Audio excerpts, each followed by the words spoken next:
তো এই যে চিংড়ি মাছ ভেজে তুলে নিয়েছি, পটল আর বেগুনটা ভেজে তুলে নেবো, নিয়ে তারপর তরকারিটা বসাবো। বেগুন ভেজে তুলে নিয়েছি, পটলগুলো ভাজা বসিয়ে দিয়েছি। পটলগুলো ভাজা হোক, ওদিকে মশলাটা করে নিই তরকারি। দেখো পটল ভাজাটা কমপ্লিট হয়ে গেল, এবারে তুলে নেবো, নিয়ে তরকারি বসিয়ে দেবো। এদিকে মশলা করেছি, একটু সর্ষে, পোস্ত, কাঁচা লঙ্কা বেটে এই রান্নাটাও করছি। এটাও আমার শাশুড়ি মা করতেন, ওনার দেখে দেখেই করছি। তবে জানি না ওনার মতন করতে পারি কিনা, তবে হয় না ওনার মতন, কারোর মতন কেউ রান্না করতে পারে না, কিন্তু চেষ্টা করে দেখি হয় কি। এই তরকারিটা যদি আমার শাশুড়ি মা রান্না করতেন, উনি তো সর্ষে শুকনো লঙ্কা ফোড়ন দিতেন, তরকারিটা পুরো কষিয়ে নামিয়ে দিয়ে লাস্টে ফোড়ন দিতেন। আমি একবারে ফোড়ন দিয়ে বসালাম, ফোড়নটা দেওয়া হয়ে গেছে। এবার আলুগুলো দেবো, ডাটাগুলো সিদ্ধ করে নিলে ভালো হতো, তো আমি একবারে বসিয়ে দিলাম, সিদ্ধ করে নিই।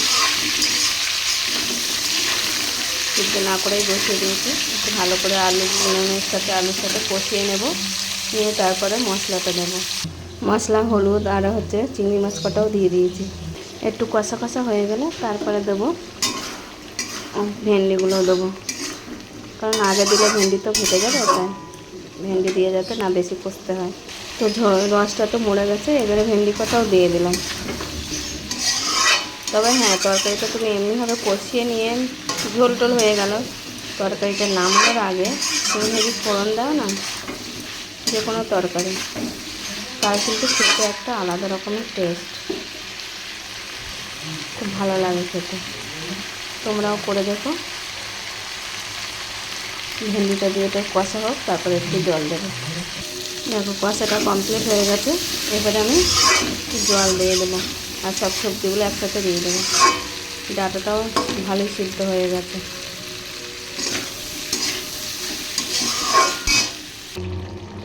জল দিয়ে দিয়েছিলাম, সব সবজিপাতি একসাথে দিয়ে দিয়েছিলাম, আর একটু ঝোলটা মরলে তরকারিটা নামিয়ে নেব। তো আমার তরকারির যে ফাইনাল লুক, নামিয়ে নিয়েছি। তো কেমন লাগলো এই তরকারি রান্নার ভিডিওটা? ভালো লাগলে তোমরাও রান্না করে খাবে বন্ধুরা। এবার এই যে শোল মাছের তরকারি করব। মাছ ধুয়ে নুন হলুদ মাখিয়ে রেডি করে রেখেছি, কড়াই বসিয়ে দিয়েছি, মাছ কটাকে ভেজে নেব। তো এই যে মাছগুলো ভাজা বসিয়ে দিয়েছি, মাছ কটা ভেজে নিই, আর ওদিকে মশলাটা আমি রেডি করে নিই। মাছ ভাজা ভেজে নিয়েছি, মাথা দুটো দিয়েছি ভাজা করতে, মাথা দুটো ভেজে তুলে নেব। মাছ ভেজে বেগুনটা ভাজা বসিয়ে দিয়েছি, পেঁয়াজ ফোড়ন দিয়ে আলু দিয়ে দিয়েছি। আলু একটু ভাজা ভাজা হবে, মশলা দেবো। এই শোল মাছেরই কত রকম পদ হয়। মাছের কাঁচা শোলের কখনো ঝাল খেয়েছো বন্ধুরা? শোল মাছ মশলা দিয়ে মেখে ওটা একটাভাবে রান্না, আলু দিয়ে শোল মাছের ঘন্ট, মূলো দিয়ে, মানে আমার শাশুড়ি মায়ের হাতে রান্না খেলে তোমাদের জাস্ট মুখে লেগে থাকবে। এত সুন্দর সুন্দর উনি রান্না করতে, মাছের এক একটা মাছের 2-3 রকম করে আইটেম করতে। আমরা তো ওনার কাছে কিছুই না, উনি যে এত ভালোই রান্না করতেন। মশলা কষা হয়ে গেছিলো, জল দিয়ে দিয়েছিলাম।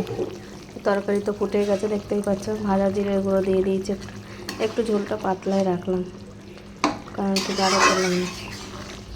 তো হয়ে গেল শোল মাছের পাতলা ঝোল। কে কে খাবে চলে এসো বন্ধুরা।